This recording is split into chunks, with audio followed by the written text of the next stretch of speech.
Hello, hi. Finally, dumating na yung order ko from grocery.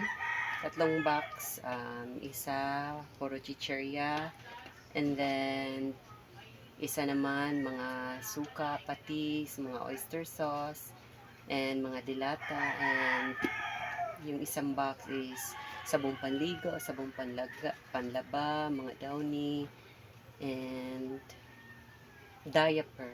Yeah, diaper. So, i-unpack ko siya. And then,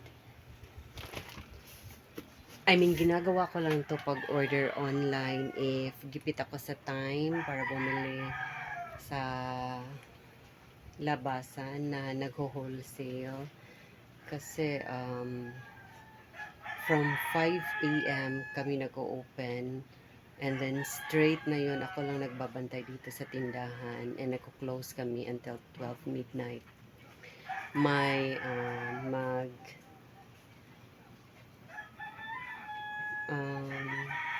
yung may magsa-substitute lang sa akin uh, on 6 p.m. 6 p.m. So, doon lang ako makapagpahinga.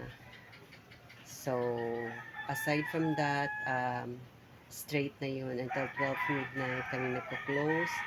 Kaya, gipit sa time para bumili outside. So, kung merong available naman sa grocery, so doon ko na lang siya in-order. There are products naman din from grocery na medyo mababa kaysa sa dun sa binilihan namin outside na wholesaler din. So, i-unpack ko siya later and then ito yung tindahan ko. Maliit lang siya. Maliit na tindahan. Meron pang hindi naubos na toys from Christmas and New Year. Naman masyadong malaki yung benta namin noong Christmas and New Year. Pero yung Christmas namin medyo mataas kesa New Year. Unlike sa other vlogs na nakita ko sa Sari-Sari Store vlogs, yung mga kita nila is double or triple. Kami sa Christmas lang namin na-feel na left and right yung mga customers. Sa New Year, wala talaga. Madaming paputok pero nga yung New Year. Madalang lang ang nag-inuman. Sa amin lang sa aming area lang, dito sa Mandawi. So, ganun talaga ang buhay, laban at bawi. Pero, laban pa din. So, have a good day and happy selling and sana bumenta tayong lahat.